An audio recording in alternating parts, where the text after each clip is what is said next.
and Dulles, our association goes back way back in 2004, where I was working as a software architect of the software division of IBM, and Dulles joined the software group as head of enterprise sales.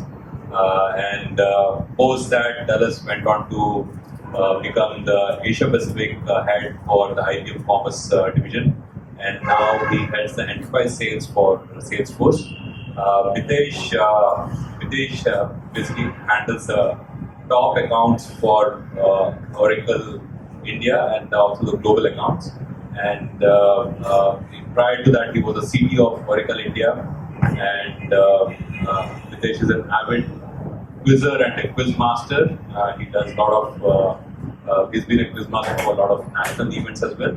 And he's a BIT Pilani alumni. So thank you, gentlemen, for coming and making it. And so we have in this, between the two, I think a very seasoned and super experienced sales team. And I think both of them, when they can walk into a customer, they can actually sense whether the deal is going to come or not. And that's the kind of. I wish I hadn't done. No, but I've seen in action, so kind of I can say that. So yeah, I'll probably start off with Mitesh, and maybe tell us since you have the mic. Sorry. You can start. So basically, for any company or when they want to sell to an enterprise, how do they crack the account which is not it's a complete, it's not a charted territory and it's a completely new space for them? How does one go about approaching that particular client and cracking them? First and foremost, thank you for inviting us here. I think, as you would see, enterprise means that we are the only two guys wearing a jacket out here. So thank you, and appreciate all of you joining on a Friday evening. Honestly, there is no one answer to it. All right. In the context that when you have a white space account, that's essentially what it is. Either there could be different stages, right? I have an established product, and I'm reaching out to a client, and that client is my white space, or he's working with my competitor. So you may want an entry to either replace a competition, or you may want an entry into an opportunity that you can solve, but you don't know how to get to the client. So it depends on what situation that you really are. So the traditional approaches would be to, get a seller to reach out. Today there are digital methods of reaching out to customers, starting with LinkedIn all the way to an email or whatever else you could do.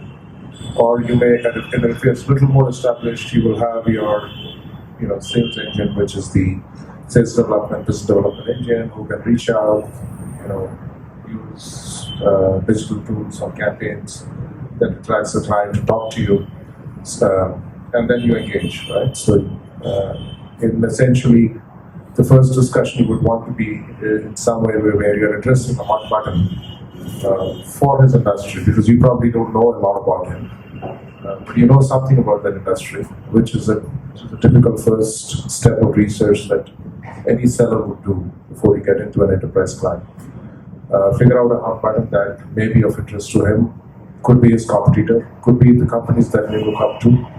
And there are typically a lot of these information that is available in the public domain. So research is probably a first step, and then an action or reaching out. And all works, right? Sometimes something as simple as coming to an event like this and meeting a client over a social discussion. I'm just returning from a Gartner event this week. The entire corporate IT lands there, right? But if it's an IT center, that's a great place to go and network, meet people, and take follow-up discussions. So you really have multiple approaches to accessing a client. But the more important thing is to what you want to tell them in that first meeting, because more often than not, you'll get that first meeting. Right? You will find a way. Right? And these are all entrepreneurs. Right? You all know how to get to some place, right? You have taken risks, so you'll get to some place, that's for sure. But what do you say next? I think the more important thing is what do you want to tell him? The playbook. The playbook, so that you get to the next one. So we'll talk about that later. I think the first problem is an easy one to do. Mitesh, Your views on that? So first of all, thank you, Radhesh, and thank you everybody for being patient and being here on a Friday evening. The first thing is that if you really look at it from an enterprise landscape, the way I view it, and I think, like Dulles said, first impressions do matter. However, if you are in sales, what I find a lot of times is that we try and go and sell the value to the customer. I heard earlier a very nice pitch around the value. What I think usually has worked, at least for me, is going and telling them what they lose out as value. And I think a lot of people goes directly into first trying and telling people about their company and kind of almost apologizing that they've come to sell. My view is that if you're in sales, don't just say you're in sales. Don't try and say you're a trusted advisor, right? Nobody's going to believe you. Okay, so if you're in sales, everybody is intelligent enough in the enterprise customer space to understand you've come to sell something, right? But try and tell a story more about the customer. And to Dulles' earlier point, if you really look at it, if you're a marketeer or a salesperson or in advertising, there are essentially three things that you heard even in the earlier panel, right? You either are an absolute unknown. So you go to an enterprise, you don't know anything about them, or you're little known. You know something about them because they are a leader in the industry and you can do enough secondary research, or you actually have sold to them in the past, but maybe you're selling to a different LOB. I mean, broadly, these are the three areas that you can get into enterprise sales. So first, kind of just segment that. Just make sure you segment that. And if I can just go back to the very, very basics, do focus on sales. One of the things that I do see with startups is that they're so engrossed in their product. They're so engrossed in making sure that the product is so perfect, right, that you've not focused on how you're going to sell, to a customer.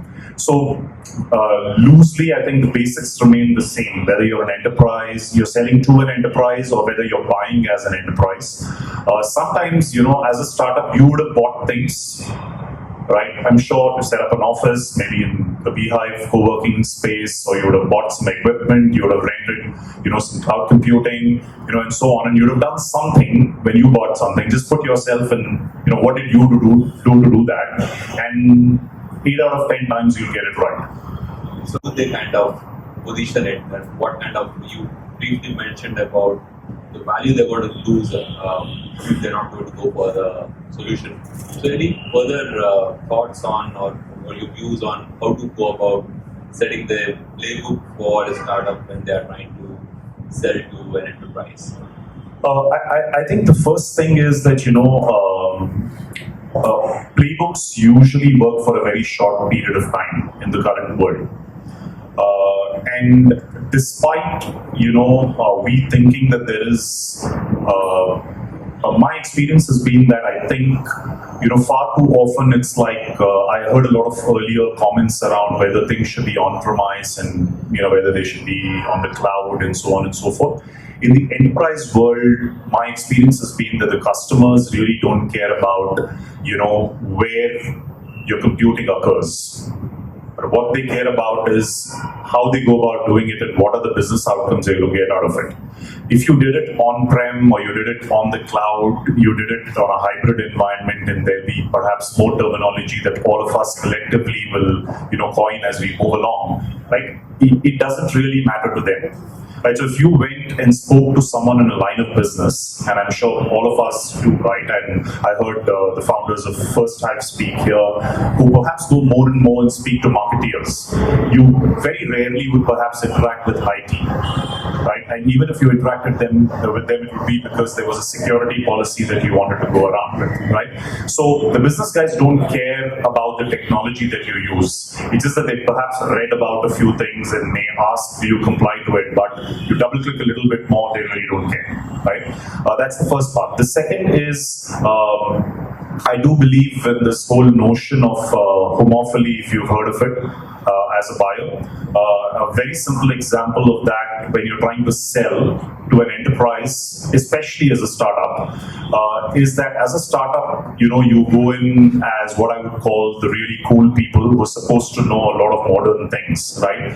But think of what happens when you are trying to be a homophilous buyer. If any of you have kids, maybe most of you don't, but we are old enough, and I think we have kids here. When you try to speak to a small baby, right, most of us actually, someone who's tall enough like me, 6'3", right, you'll try to bend down to the baby's level and try and speak, right? You'll always say, kaise ho, how are you doing, and so on. Why do you do that? Because voice can anyway travel even if I'm 6'3" and this, right? You're trying to be homophilous at the same level. And I think that's the key thing in an enterprise selling world. Can you connect with the buyer at their level rather than telling them how cool you are? Right? I think there's too much time spent by startups trying to say how cool they are. Right? And enterprises, frankly, I'm afraid, really don't care. Right? They're not here to come and, always being bashed in terms of how old and archaic their culture is. Believe me, they're all very successful organizations. They have a pride in which they do things. And sometimes, I think, you've got to be a bit careful around that, right? And I don't mean to be, in any way preaching. But I do feel that, there isn't anything different in the way you would perhaps sell to your kid as opposed to an enterprise, right? Those are the couple of things that I would say are differentiated. Everything else remains the same. I'm sure you know how to sell your product, what are the values that you provide, your pricing's got to be good, and all of those things. But when you are going, how do you present yourself to the customer?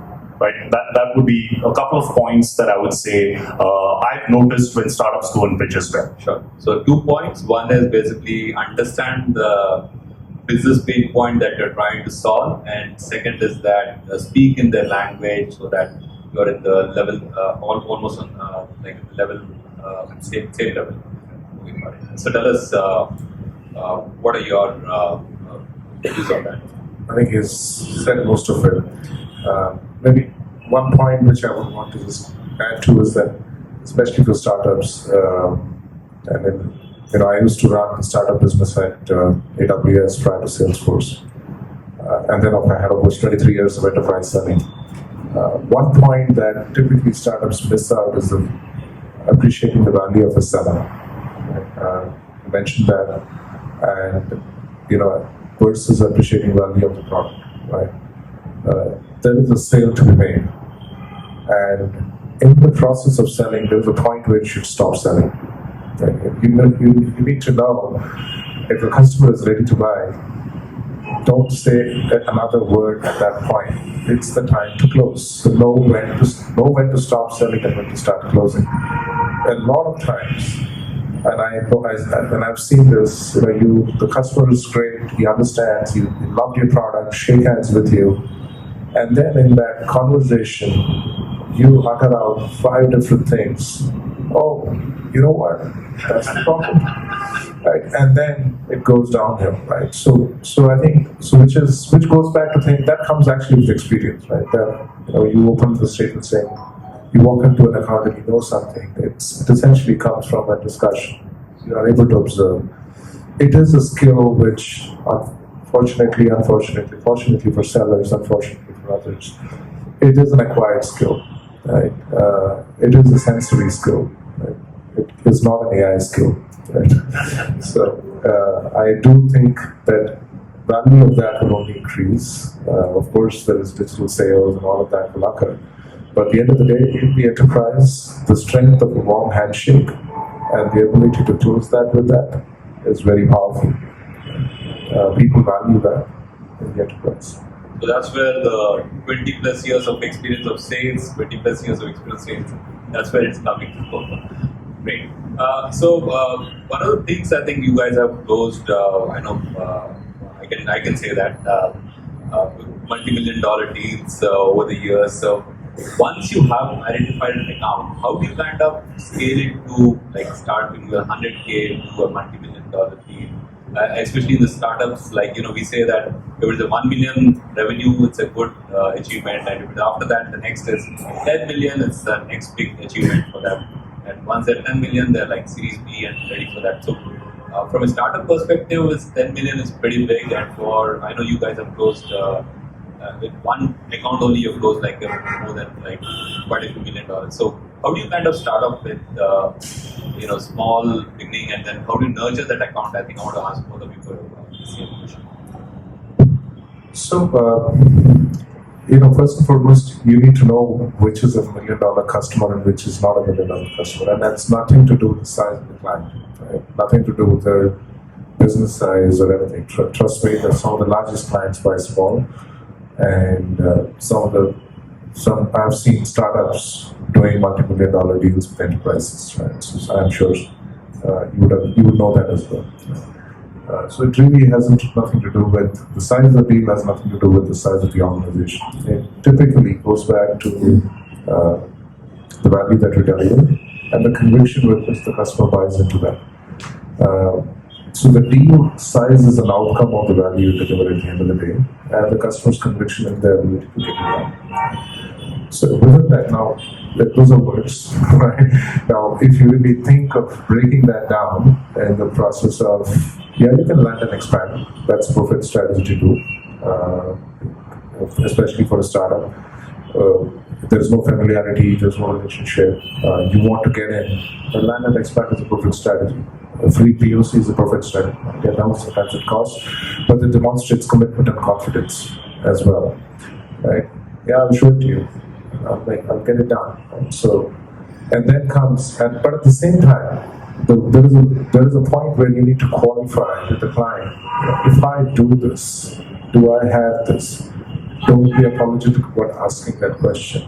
You're not there to prove your technology. To acquire a client from your end, but he's talking to you because he has a problem to solve, for which he has the money. So will he put the money on the table or not? Is a question that you need to ask. So then comes the value of the sale. Right? What is it that you're solving for him? And quite honestly, I think we had first time here. If I'm a CMO and he solves a CDP problem, trust me, each of those should be a $1 million deal. I wouldn't do a deal without that. If I go to Kotak Bank or if I go to an ICICI Bank, or any bank for that matter, the complexity of customer data in those systems is so much that if I really solve that problem, I would ask for millions.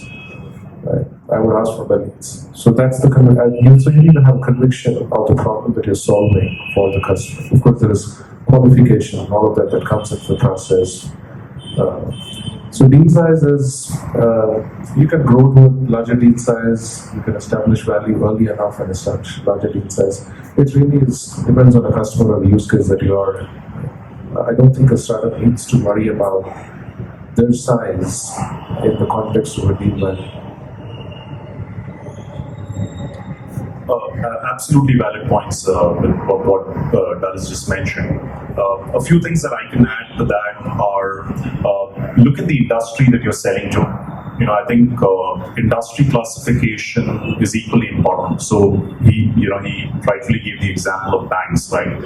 If you look at Indian banking as an example, pretty much, even just think about the problem the boardroom is dealing with.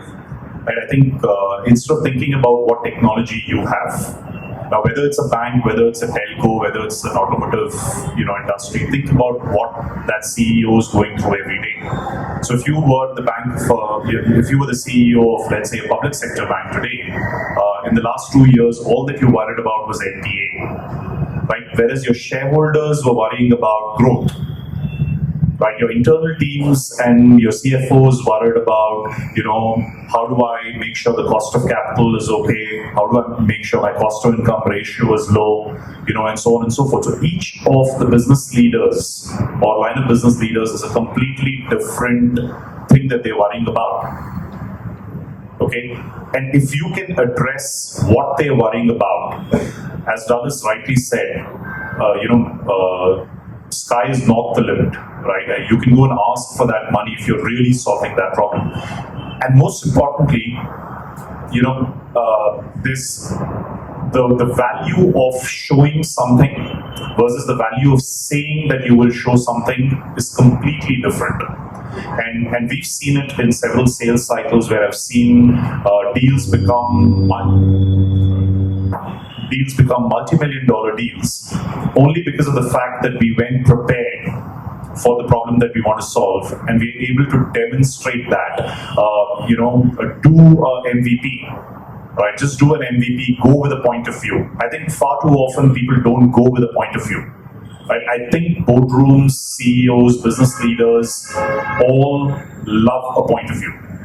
It's fine if that point of view does not, conform to a bias that they have. I think they're very, very senior, smart people.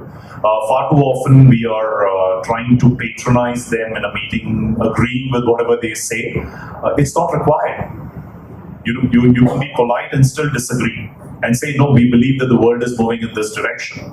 Whether it's a CDP problem, whether it's a sales problem, whether it's a growth problem that they've got, and so on.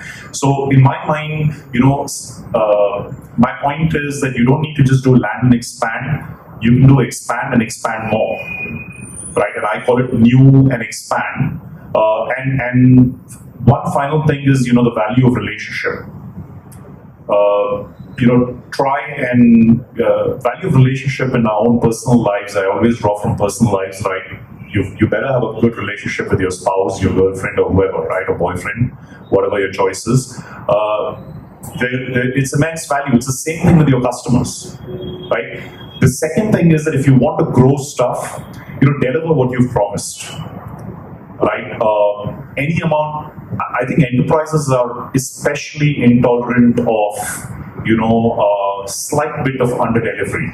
And I loved what was presented earlier around, where there was, what is the value that you promised versus the value that you delivered.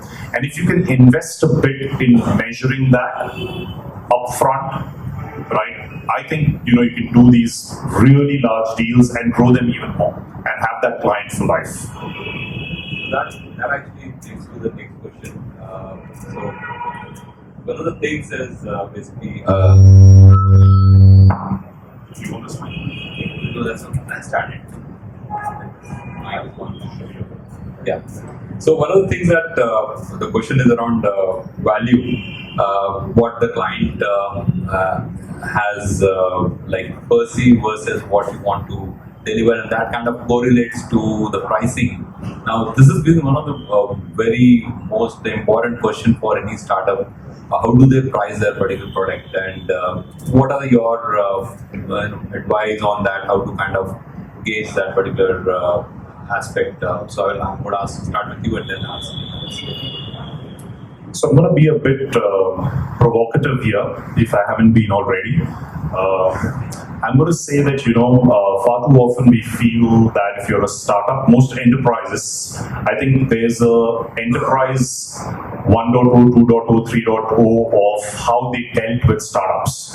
Believe me, enterprises don't know how to deal with you as well. Right? The first feeling they have is that if you're a startup, you'll give me stuff cheap or you'll give it to me free. And I can go ahead and, twist your arm to get anything in the contract.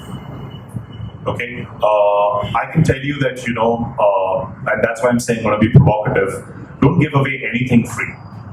And Dulles made that point very well early enough, saying that if you are doing a pilot for them, or if you're doing an MVP for them, or if you're doing a POC for any of your customers, be very clear. So therefore, what are you going to sign up for?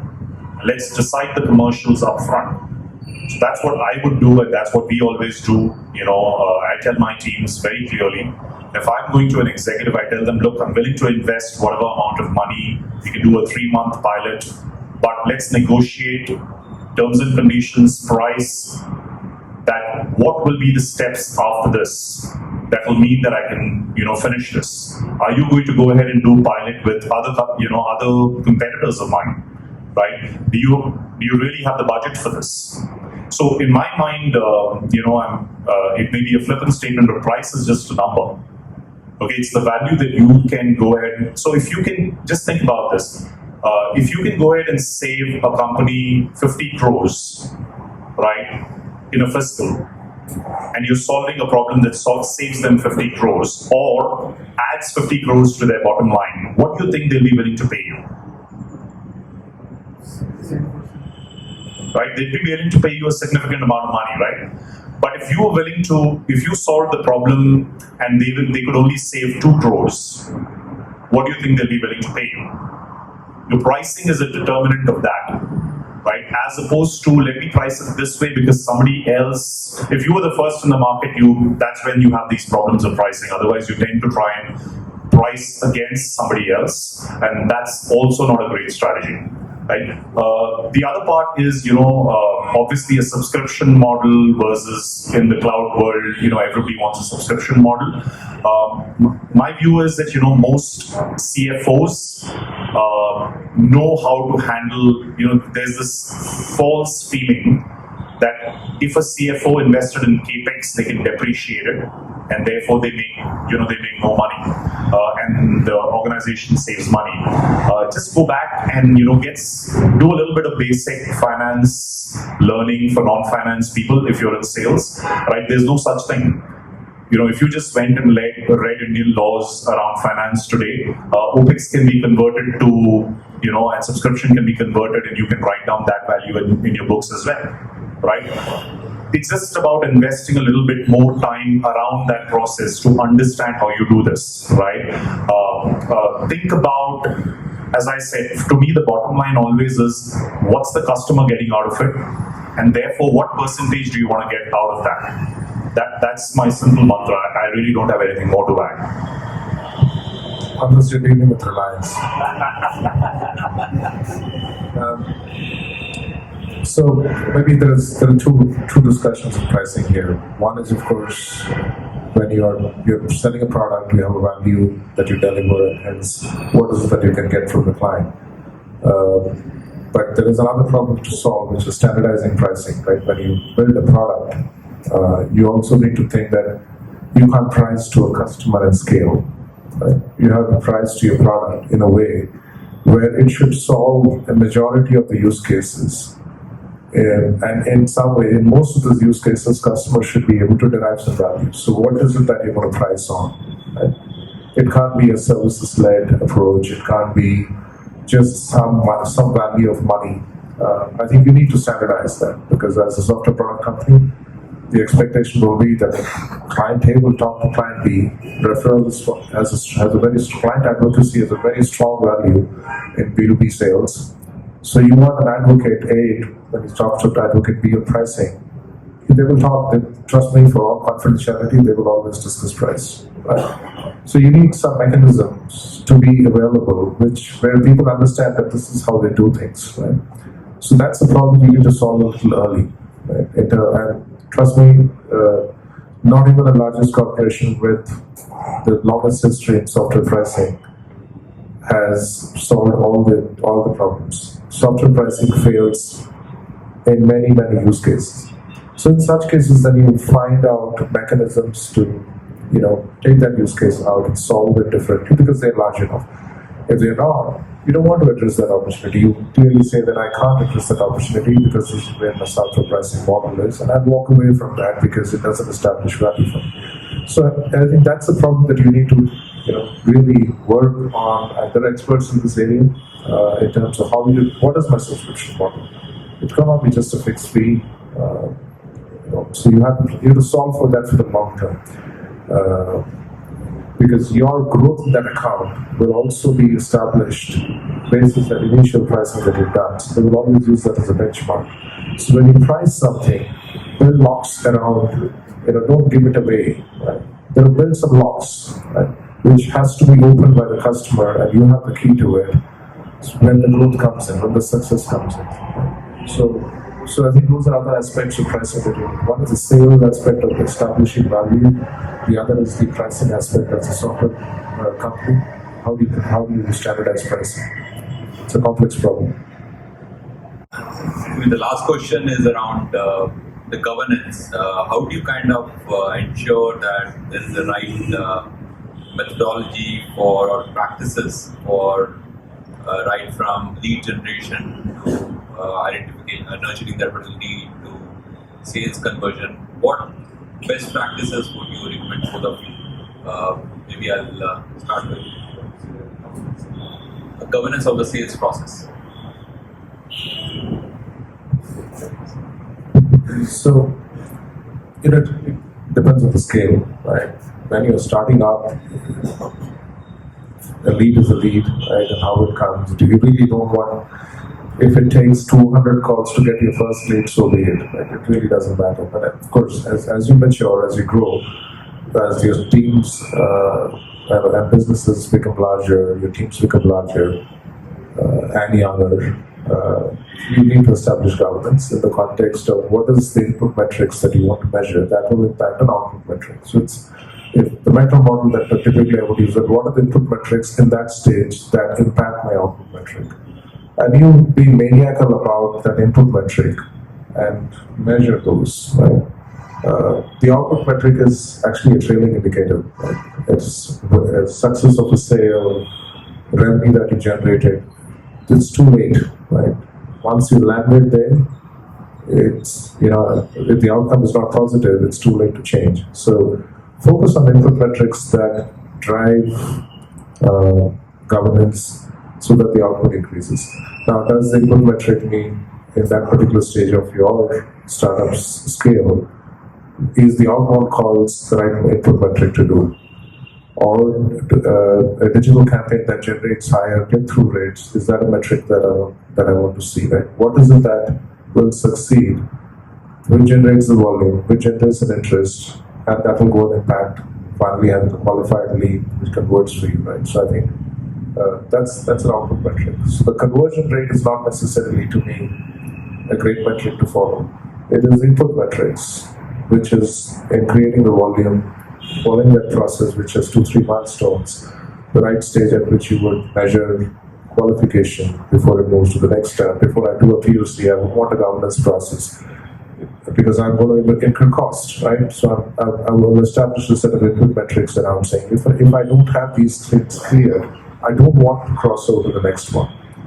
So it really is about you deriving that, right? There is no formula to it, there is no success criteria to it. And in your process, as you build your businesses, you will evolve them. But my recommendation in simple terms is focus on the input metrics and then identify the key levers that you want to target, and then be maniacal about it. And at the same time, be humble about going back and changing if something's not working. If your input metrics were right, yet your results were not good enough, go back to the input metrics. Right? What did I miss? So Dulles and I were at the Gartner Summit earlier this week, and we heard this wonderful quote from this Canadian astronaut, right? And he borrowed from Bill Gates, who said, "Success is a lousy teacher," right? And this Canadian astronaut said that early success is an even terrible teacher, right? And in a way, what Dulles was saying is exactly that, right? Put your input metrics and make sure that you keep fine tuning that, right? But don't get carried away by success as well. Now, if you really look at, I think the most fundamental thing in startups is really even focusing on operations and finance, right? So one is that you're focused on the product and you've not focused much on sales. But even if you focused on sales and if you've not focused on operations and finance, right? I don't think any startup believes that they're not going to be successful. Although any amount of metrics that you would have seen, read, experience says that, perhaps most people will fail, but that's fine, right? But you've still got to prepare for the fact that what if you were successful? Because you can have, as I said, you can have this leading thing that you have an early success and therefore you're going to scale beautifully. You can't scale, so you always plan that you're going to scale, and then keep reiterating this. So basics, get operations and finance investment in place, right? And that doesn't mean you always need to invest, in big teams or whatever it is, but at least get a process in place. The second is, I think, governance is important. If you've got a virtual sales team, a digital sales team, a field force, depending on at the scale that you want to operate in, be clear about how you really want to, do your governance. How do you want to really do your sales governance? How do you want to do your forecast calls, right? Usually in large, mature enterprises, forecast calls don't last more than 5 minutes because everything is there in a standard Salesforce automation tool, a CRM, and you can derive metrics, which are outcomes, as I said, which are leading indicators in terms of what your upsides are, what is in pipe, what your forecast is, based on your trading indicators, right? But in the case of startups, you may not have that. You may just not have that data. So therefore, it's important that you invest in the finance models around it in terms of what you think your leading thing will be, because that will also mean that's what you'll go and ask back for investment. Right, so I think it's a kind of nice circle that is there, which is important that you focus on that. So governance from a sales governance perspective is also equally important. If you are in the business of also support and services, depending on the business model that you have, we as an organization, at least we've been maniacal about support. Right, we are fine to give away things around product, but we'll absolutely not compromise on support, right? That irks a lot of our customers, but at the end of the day, that's something that secures your future, helps you invest in the products for the future, and more importantly, your customers can have peace of mind, because if they paid for support, right, they'll expect top quality support from you. Right, and therefore you will invest in supporting them, because think about a scenario where you've sold to them today and you can't really support them just because you moved forward. They haven't really paid you for that, right? So I think that's an equally important part of governance that you need to look at. One last point and that's nothing to do with governance. It's about celebration. In the process of building a company, in the process of selling, celebrate milestones. Right? Success is obviously easily celebratable, but there are plenty of milestones that you hit. Make it a point to celebrate. Right? It creates, and sometimes celebrate with your customer around those milestones. It creates an engagement. It creates joy. That creates an environment that gets you to have close better. Trust me, it is with your team. If you have a sales team, if you're doing it yourself, of course, you celebrate with your customer. If you have a team, celebrate with your teams. If you have a co-founder who's a seller, celebrate with him. But don't forget to celebrate various milestones as you get them. You set your governance, you set your metrics, celebrate them, because that's how it gets institutionalized. And when you get institutionalized, it works. Thank you. With that, we'll open up for one or two questions. Questions there? Yes. Quite a few questions there. Let me see this mic. I always have an answer to Q&A that if I know the answer, I'll tell you. If I don't know, I'll make one. Sure. Hello. Yeah. Hi. My name is Pranav, and we are a SaaS AI company. Good.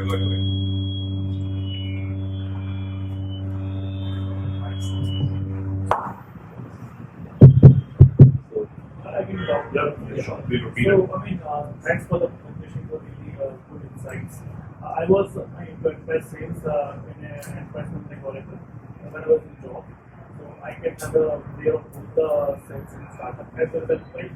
I know you guys have very vast experience compared to us. So I have one question, like maybe as a startup, will go to the same customer. I might have gone, when I was in job that day, their perspective would change, the same person actually. The one point. The second point is that, as you said, they tend to get something free from startups or in less price. They waste a lot of time, 6 months, 5 months, sometimes 8 to 9 months. And at the end of the day, they just paid from us. And they give it to the people like on it.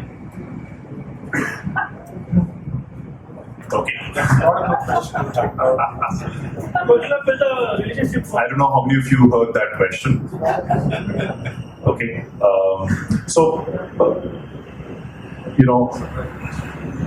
So his summary question was that, he was in a job before, right? And from a corporate world, he moved into a startup world. And when he went to the same customers that he was selling to before, right, they suddenly treated him differently, right? They took 6 months of his time, got all sorts of, expected everything free and so on, and then finally gave the order to Oracle.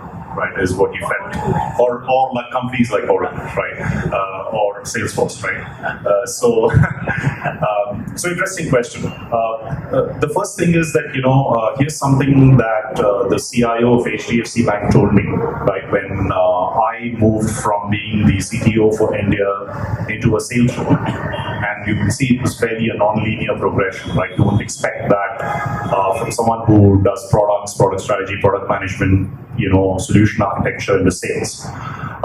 And the first meeting, he made me wait for 45 minutes. Okay, and that never happens if you know HDFC Bank. Never happens. They're absolutely on time, right? Very respectful at everybody's time, and they'll be there on time, especially if you're, meeting senior executives there. And I kind of asked him, why did you make me wait, right? Because I knew them for a number of years.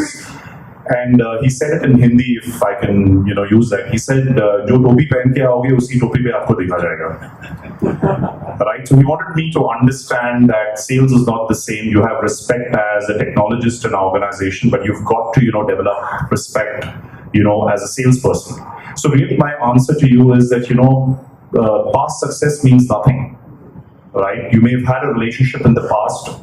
It means nothing to an enterprise. Yes, what it gives you is the first meeting, right? It'll certainly give you that meeting because they know who you are, right? And therefore they'll say, okay, we respect what this person has done in the past, so let's hear them out. And that happens even when you change organizations. It's not true just by changing roles or just because you've moved from the corporate world to the startup world. It's the same thing if I move companies, and all of us have moved from one company to the other at some point in time. You go back to the same customers, obviously, because you have a relationship over a period of time. But they are going to buy based on the merit of what you sell to them, right? Yes, relationship-based selling works sometimes, right? But not all the time. That's my simple answer. Dallas, I don't know if you want to add. Very much, right? And I've had, when I changed my jobs, great relationship with one vendor, and I went wearing another hat. He said, Dallas, come, and you're always welcome to have a cup of coffee with me, but don't ever come back for business in this company. So I've had those situations too. But at the end of the day, I think, you turn around, you still have a relationship. That relationship does give you an opportunity and a seat on the table. Right? It is what you do with that opportunity. How do we get that, how to gain the intention to buy from our enterprise? Yeah, it's very important for us. Like, when should we doing that, following that? When they are not willing to put money on the table. And you have, as I said, you have to ask them multiple times. It is not, you don't have to be ashamed about asking for money for your product. You're going to deliver in value. So please ask that question early enough. Do you have the money? Right? When can you spend it? Very important dimensions, because I have the money, I'm going to budget it for next year, and I'm just going to spend 12 months. You have, your resources are limited, capital, time, right, and capacity. You want to spend it in the right place, so demand that respect, right? And that customer will give you that respect because you ask that question. You stay quiet, he will not know you. So ask that question. Hi Gaurav, how are you doing? Good to see you after a long time. Right, quickly. Yeah. Go ahead. Okay, so my question is, I was working in IBM, we were taught that a CIO never gets fired for buying IBM or HP or Microsoft or Oracle. So today as a startup, when we go, somewhere down the line we feel that this perception still exists. That, what's similar to what he said. That, in a scenario when we say that, okay, this is the company, this is the product feature, this is the feature we have, they say, okay, we don't know, but we've ordered that product. Now, my question is, do you see this perception still persists? And second part of that question is, do you guys ever feel competition from a startup? Okay. So let me Gaurav, I'll take that question, given that it was an IBM question. So, I don't think people ever lost or kept their jobs because of IBM. Trust me, I've been there long enough. And I've seen customers getting fired. I've seen customers not succeeding with an IBM project and still keeping the jobs, right? So, but the underlying statement essentially there was that IBM builds great products, right?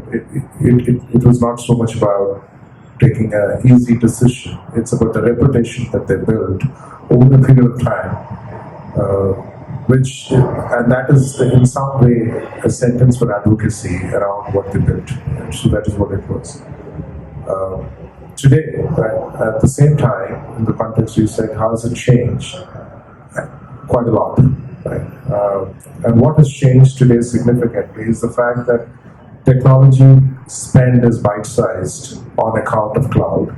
Right? It is not the mega capexes that you need to do. Technology can actually be consumed in bite-sized. Value can be derived and directly attributed to a spend. You can make it as close as possible. The old days of technology spend was where the spend was ahead and the value derivation was later, sometimes months and years later. That has become shorter, right? And which essentially is a wonderful opportunity for startups, right? So in multiple areas, there are many things that are given, right? If you run off a public cloud, you run your infrastructure on it, people know that, the underlying is no longer the problem, right? A.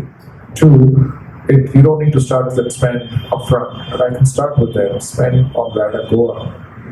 Can I scale with them? Infrastructure will not be bottleneck. So I look at architecture, I look at other aspects of technology which are more real, which is directly in your control.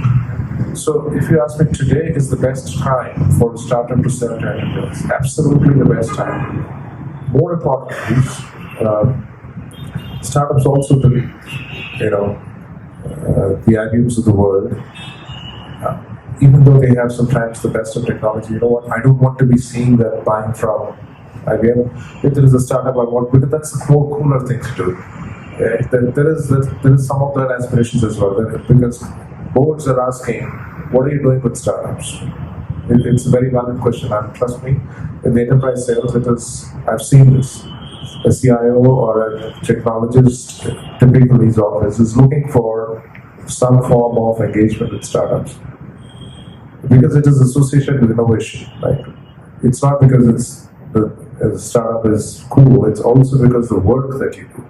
You're almost always breaking something which is established and getting it done in a much better way. Right? So have that confidence of going and do that. And I think this is absolutely the best time to be in product business, in startups, and you can actually go and crack big deals.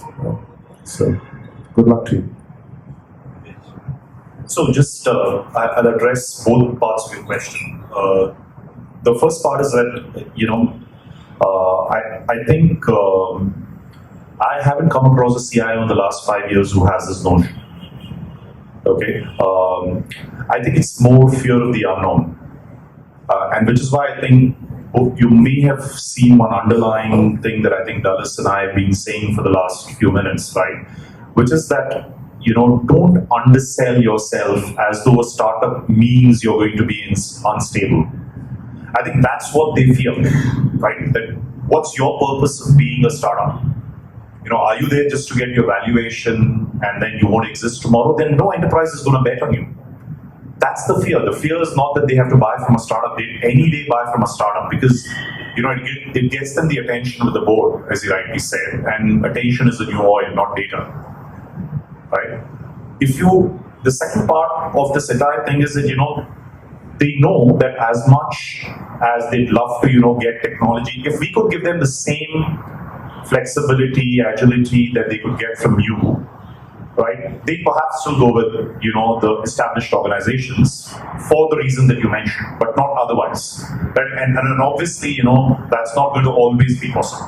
You are going to be at the bleeding edge, cutting edge, hopefully of technology and the business problems that you solve.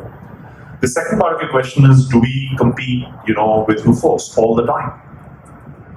Right? Absolutely all the time in every single area, in every single established area. There's no doubt. Even where, they will be market leaders when it comes to CRM as a company in Salesforce. We're market leaders when it comes to databases, Java, and so on and so forth, right? But the fact of the matter is that, we are going to compete, right? And the world is about competition.